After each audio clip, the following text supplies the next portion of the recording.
So in this video we're going to go over the basics of getting your website to look the way you want it to. We're going to go briefly over the WordPress dashboard, and then we're going to go on to how to install a relevant theme so that your website looks good. We're then going to go over plugins and what they are and how you can use them to improve the look and feel of your website, and how to just make general changes so that the website is under your control. So as you can see, we're back where we started at the WordPress dashboard. Okay, this is what the basic website looks like once we've just installed WordPress. So you can flip from the front of the website to the back of the website just by hovering over my blog and going back to dashboard. That way we can make changes to the website, and then we can flip back to the front by hovering over my blog and then visit site by clicking that one and seeing the changes that we've just made. So let's go back to the WordPress dashboard, and I'll just give you an overview of what you'll see. So depending on the WordPress version that you have installed and the time that you're watching this video, it may look slightly different, but the main core elements are always the same. So this is the dashboard. You can see relevant news and popular or new comments that people have left, but ultimately you don't have to do anything with this area. The menu at the side is the main area you want to be looking at. So I'll just go over a few of the menu items before we get started into the exciting design elements. So this is the dashboard, and the main things you're going to be wanting to look at are posts. So if you want to add a new blog post, you can click posts or add new categories. You can segment how your posts are categorized by adding new categories depending on your website and the blog content. Media is you can add new images and ebooks and things like that. That's how you add images to your website.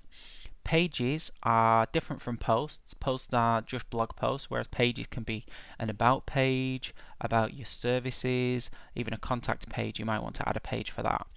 You can check on comments that people have left on your blog post, and you can mark them as spam if you get any spam, or you can mark them as approved and then reply to the comments there. Appearance is what we're going to be coming on to today, and that's themed and customization. Plugins, again, we're going to be coming over that today as well, and then you can access user settings and add users and take users away, and a few tools and settings, just general settings. So let's get into the customization. So the first thing you're going to want to do is install a nice theme that's going to work with your business, your blog, your brand image, and you've got to be really particular about the style of theme that you want to use. Now you can by all means pay a WordPress developer to build a website for you, but it can cost upwards of a few £1,000s. So the easiest way for you to get a blog online straight away is to install a cheap theme. Now in most cases you may not even have to pay for a theme. It depends on the quality that you're after. There are a lot of free themes available that you can install from the directly from the WordPress dashboard. So to do that, you want to hover over appearance, and then you want to click on themes. Now as you can see, there are 3 default themes that come included within WordPress. Now these may not be relevant, and they're quite basic, so chances are you're going to want something with a little bit more color and a little bit more style. So you just want to click on add new theme. Now you will be presented with a number of featured free website themes that you can install just on the front page here. Now I want you to take your time with this step because it's really important that you choose a theme that you like. You can install themes in the future, but I just want you to take a minute to think about what it is you want your website to become. Now as you can see, just by scrolling down the page here, you can see all different types of websites. Now when you're looking at these, you could actually, just by installing the theme, you could quite easily achieve the look and feel of these websites, which is great, because ordinarily you would have to pay a few £1,000s, which is why I like WordPress so much, because you can install a theme within 10 seconds, it can be up and running, and your website can look great. Now you'll notice that there are a fair amount of themes, different styles. This one looks like an online shop. This one looks like a blog. You can see the post here. This one looks more like a traditional service-based website, maybe a photographer's website. So you have to choose a theme that fits in line with what you want to do. So if you are wanting to choose a theme for your blog, so whether it's a cookery blog or a photography blog, or you're wanting to add more content and more blog posts on an ongoing basis, then you probably wouldn't want to choose something that looks like this, and you definitely wouldn't want to choose something that looks like this for an e-commerce shop. Same as this one as well. This one looks like an online shop. This one does look like just from the thumbnail here, it does look like a blog, but I don't know if the colours and the style of it are modern enough for my liking. So you just have to go through and look for one that's going to be suitable for you. You can also click on the popular tab, the most downloaded ones as opposed to the featured ones. And as you scroll down here, you'll get a lot more options. But again, you've got to be careful if you are installing a blog. You want to choose one where you can see the blog posts on the home page. That's the most popular way to do a blog. So scroll down and then pick a theme that you think is going to look good, it's going to resonate with your audience, and it works, it looks attractive enough for what it is that you want to achieve.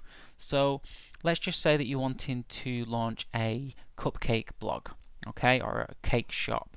This one looks quite nice. It's called Sugar and Spice, and you can actually preview the theme to see what it looks like. Now, as you can see, it's got a blog page here on the home page, which is great. It also has these nice fancy features and fancy fonts. So this one could work well with cupcake themes. So for the demonstration purposes of this video, I'm just going to go ahead and install this particular theme because it looks quite nice, it's quite modern, and I believe it's responsive, which means it will work on mobile devices as well. So I'm just going to go ahead and install this theme, and we'll make the customizations on this particular theme. So you just want to click install and then wait for WordPress to install, and it will show you this page. The next thing you have to do is you have to click activate, otherwise the other theme, the previous theme, will stay activated. So now, within the space of 10 seconds, you've clicked a button, you've installed the theme, and if you go to the Visit Site tab, you'll see that your website has actually changed. So it's no longer that basic black and white default blog template that comes with WordPress. You've actually installed a really attractive theme, and we're just going to go over how you can customize the different elements on this particular page. As you can see, it doesn't quite look like the theme. There's a few elements missing, and there's good reason for that, but we can get them back, and I'll show you exactly how to do that. So let me show you how to make changes to this particular theme. So you go back to the dashboard, and then you go back down to Appearance, and then to the Customize tab. Now, on this sidebar here, you can actually make basic changes to the design of this particular blog. You can change the title up here, and you can change the subtitle by changing these the site identity options. So let's just say my cupcake blog, and then the tagline would be come eat some cupcakes. Okay, and we can just click save, and that's made the change to this section. The next thing you can do is, if you just click the arrow here, you can go down and change the colors of this is the background colors. Now you may see that if you've installed a different theme, you may be seeing different options here. It all depends on the themes as to how much you can actually customize. But if you actually pay for a theme and you actually get one from a registered third-party theme developer, chances are you'll have a lot more options, but we don't really care right now for this particular video. So you can also add a background color if you wanted to. We're not going to change that, we're going to leave it as it is. But you can also change the background image, you can change the position of the menu items and widgets, which we'll come on to shortly. But ultimately, we have a pretty good looking website, and all we've done is installed a theme. So you can, if you wish, depending on how technical you wanted to get, you could go through and change the colors of all of the different styling of this theme, but it kind of defeats the object of installing a quick and easy WordPress theme. So the next thing I wanted to talk to you about was how to add plugins to the website. Now, a plugin is like a separate third-party tool that makes your website look a little bit more interactive. So let's just say, for instance, you want to add a nice image to the sidebar icon here, or you wanted to add some social media icons up on the top left, then you may want to install a plugin. Now, what it is you get it from the site, a third-party website supplier, you download it and you can plug it into your website so that you have the facility to add a plugin here, or maybe a plugin up here. It all depends on what you want to do. Now, let's just go ahead and download a plugin to add an image to the right hand sidebar, and then I'll show you how to install it. So let's go back to the WordPress dashboard, and we will go to plugins, and we will go on add new. Now again, you're presented with a number of featured plugins, but if you use this search bar up here, you're able to search for a image type plugin so that you can just install a simple image. So we're looking for something really basic, just a simple image. You can add an image slider if you like to the website, but I'm just going to go and add this simple image. This seems basic enough, and we're going to install that to our website. The next thing you need to do is you need to activate the plugin so that we can actually apply it to our site. So as you can see, you now have an additional plugin there. Now, but if we go back to the website, it hasn't actually changed anything at all. We need to assign it a position. Now, the way that you do that is you have to allocate it to this right hand sidebar. Now, all of these different items here are classed as widgets. Now, widget is simply an area within the theme of the website that allows you to place things. So you could have a widget down here if the theme allows it. You could have a widget in the middle of the page. You could have a widget at the top. It all depends on what the theme allows you to do. So if we just go back to the widgets option, you can actually get at it from the main menu.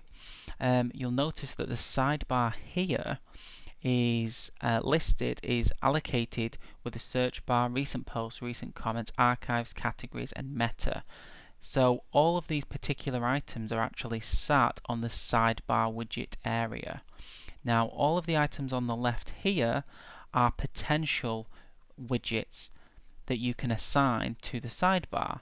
So let's just say you didn't want the metadata. You could simply just drag that over here and that would eliminate it from the sidebar on the front of the website. So let's just say you didn't want recent comments. You just want to get rid of that. You want to get rid of archives, and then you want to get rid of categories. If you go back to the website, you can actually see that the sidebar now has only got a search field and a recent post widget. So let's just go back, and we want to assign the simple image widget to the sidebar. As you can see, here it is on the left hand side. All you need to do is drag that to that particular option and then select an image. Now, you may already have some in your media library, but you can just go select an image. So I'm just going to go over to Google and type in cupcakes.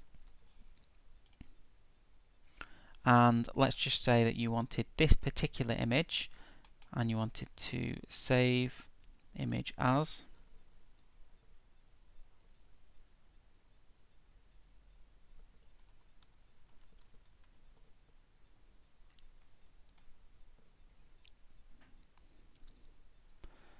You could then go back to your website and you could actually just drag that over and install it straight away. You can insert that within the widget. You could also add some text if you wanted to. It could also be a link, but you could just save that.